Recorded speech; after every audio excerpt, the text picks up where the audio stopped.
back to the channel. So today we're going to be picking games for week 5 because the game starts tonight between the Colts and the Broncos, and I just realized I messed up on this. Hold on. I picked the games before, I picked my teams that I had winning before I started this video just so I didn't have to do what I just did and select that and go there.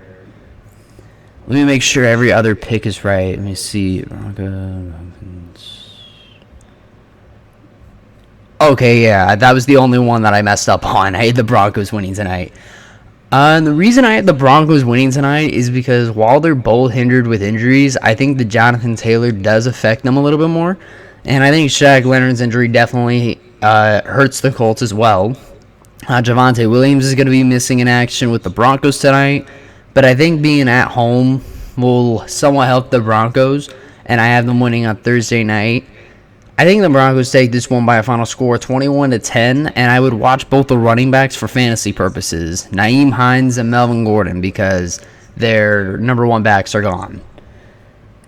And then we'll move on to the next matchup. That's going to be the London matchup, and I'm actually just going to roll through the NFC side of things, and then we'll go to these two AFC versus NFC matchups, because the primetime matchups are both between AFC teams, Bengals, Ravens, and then Raiders, Chiefs.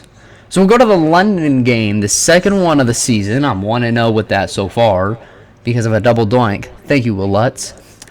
So we got the Giants technically at the Packers, but it's in London. I got the Packers winning this one because I don't think the Giants are a for-real team yet. They're not as good as the Packers, in my opinion. Defensively, I think the Packers are a little bit more stout, but I wouldn't be surprised to see the Giants keep it close, but I don't think they will. I got the Packers taking this game by a final score of 24-13. So not a total blow, but it's not going to be like a one-score game. Next up, we got the Bears at Minnesota. I think the Bears don't really have much of an offensive game plan, and I don't think this game should really be close. But I think because of it's a divisional matchup, it won't entirely be a blowout. I think the Bears defense will keep them in this game for a while, but the Vikings will pull away in the end. I get the Vikings taking this game 26-13. Actually, 26-10. Next up, we have the Seahawks going into New Orleans. Seahawks coming off a very high-scoring game where they beat the Detroit Lions without Amon-Ra St. Brown and DeAndre Swift. The Lions didn't. They didn't have those players. But they're going up against a much more stout defense with New Orleans, and I think the Saints looked a little bit more competent with Andy Dalton under center, even without Alvin Kamara and Michael Thomas. So I don't think there's any reason to not pick the Saints in this matchup, but I wouldn't be surprised to see the Seahawks win. I got New Orleans winning in a kind of low-scoring game. I got them winning 21-17. And speaking of games that may or may not be low scoring, we got the Falcons at the Buccaneers, a battle for the NFC South. I got the Buccaneers winning this one. I don't think it should really be close, and I don't think this will really be a low scoring game. I only said that because Tampa's offense isn't exactly great. And I mean, defensively, they just gave up a crap ton of points to the Kansas City Chiefs. But this is the Falcons, so I don't think the Buccaneers will have as hard of a time stopping them.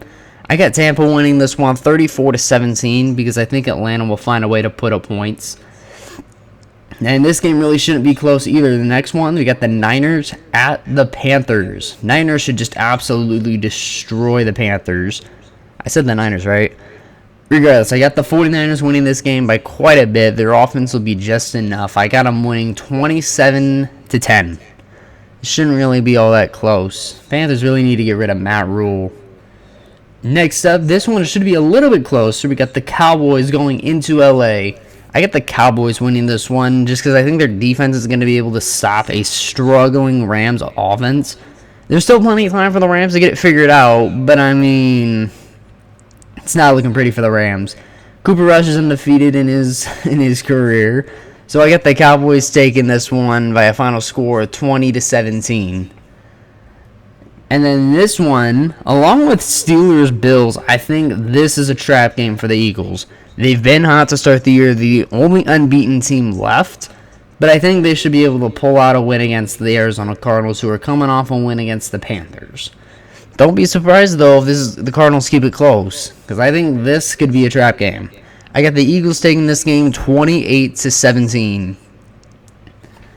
Next up, we have the Dolphins at the Jets. The Jets coming off a somewhat shocking win against the Steelers. And for the Dolphins, I mean, not only did they lose the game, but they lost to Tagovailoa for at least week 5. I don't know about the future, though. But regardless, I still got the Dolphins winning this game. They're still a good team with a good receiving core, and Teddy Bridgewater has enough experience, and he's got the skill set to take care of the Jets. I got the Dolphins taking this game, and a kind of close game. I got them winning 24-18. And we'll go to the second trap game of the week. We have the Steelers at the Bills.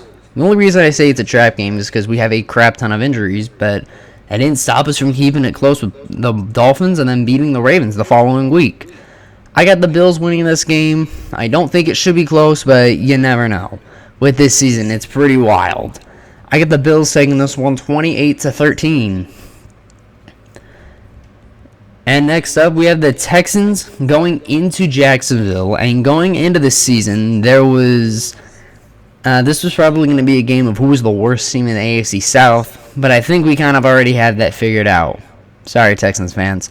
But I got the Jaguars winning this one. But I think the Texans should be able to keep it close. And that's what I admire about the Texans is they're not exactly like a horrible team because like they can keep it close. It's not like they're getting blown out by 30 points. But at the same time, they're not pulling out wins. I got the Jaguars taking this one by a final score of 23-21. A little bit of a weird score. But then next up, we have the Chargers going into Cleveland. I got the Chargers taking this game. Should be somewhat close because of the Rashawn Slater injury. The Chargers have just been hit with injuries left and right. But I don't think it should stop them from winning this game in Cleveland. But I wouldn't be shocked to see the Browns win this game. I got the Chargers taking this one 25-18. Another weird score. And now we go to the final two games. I think the Sunday nighter should be a good one. I got the Bengals over the Ravens in Baltimore. One thing I didn't know until I watched the Bills-Ravens game is that the Ravens actually now have a 5-game losing streak at home. And I think the Bengals will capitalize on it because their offense has looked good. They're starting to get back on track, and I think defensively they can hold down Lamar Jackson for one final play. I think overall it should be a shootout, but I think the Bengals have one defensive stop in them to get them just over the hump of the Ravens. But I wouldn't be insanely shocked to see Baltimore win. I get the Bengals taking this game in a close one, 35-31. And finally, we have the Raiders at Kansas City. This won't be close at all. I got Kansas City winning this one. I don't really see a world where the Raiders win. Much like the Falcons, I don't really see a world where the Raiders take this one.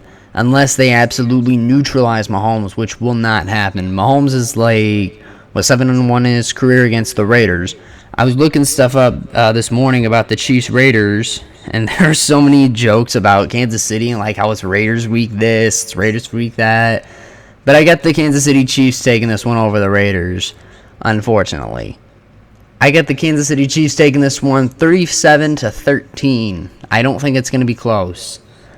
But yeah, with that being said, you guys, those are my picks. And I didn't get to these ones. My bad. We got the Detroit Lions at the Patriots. Wow, I missed these middle ones. I think the Lions beat the Patriots just for the simple fact that the Lions offense is very good and they're going up against a third-string quarterback here. Again, wouldn't be surprised to see the Patriots win, but I don't think they will. Patriots just don't have that firepower. I think if it's a low-scoring game, the Patriots will win, but if the Patriots have to put up 30+, I don't see a world where the Patriots win that. I think even without Amon-Ra and DeAndre Swift, the Lions should be able to take care of business here in New England. I got them winning this game 34-27 just because I think that the Patriots don't have the firepower, but Detroit's defense is just not good. And now I guess this is the last game we're predicting because I skipped over it. We got the Titans going into Washington. Washington, just simply put, has not been good this season. And going into this season, I did not really have high hopes for the Commanders and Carson Wentz. But a lot of people seem to have high hopes for them. And he got my hopes up to start the season, if I'm being honest. But right now, like, it's starting to make my preseason analysis of the Commanders right. I got the Titans winning this game because the passing attack has looked somewhat better, and Derrick Henry has looked like his old self. I got Tennessee winning this game by a final score of 27-17. Really don't think it should be close, and honestly, I would kind of be shocked to see Washington win this one. Okay, but now I think that's every single game we've gone over. God, I knew after the Kansas City game that felt fast. But yeah, with that being said, you guys, those are my picks for Week 5. Again, I apologize if you hear any sort of an echo at all. But if you guys enjoyed this video, be sure to hit that like button down below, subscribe if you're new, and click that notification bell to get all the latest news and all my latest content. And also let me know what picks you agree with and disagree with, because this season has been hard to pick any sort of game at all. So I'm just doing my best here. My current record is 34-29 with the one tie. Yes, I'm keeping track of it. I have it on a note card. If you don't believe me, I'm just going to cover up this top one because that was my record from last week. 34-29-1. So yeah, with that being said, you guys, hopefully we can get that up because I went 10-6 last week. And with that being said, you guys, I will see y'all in the next video.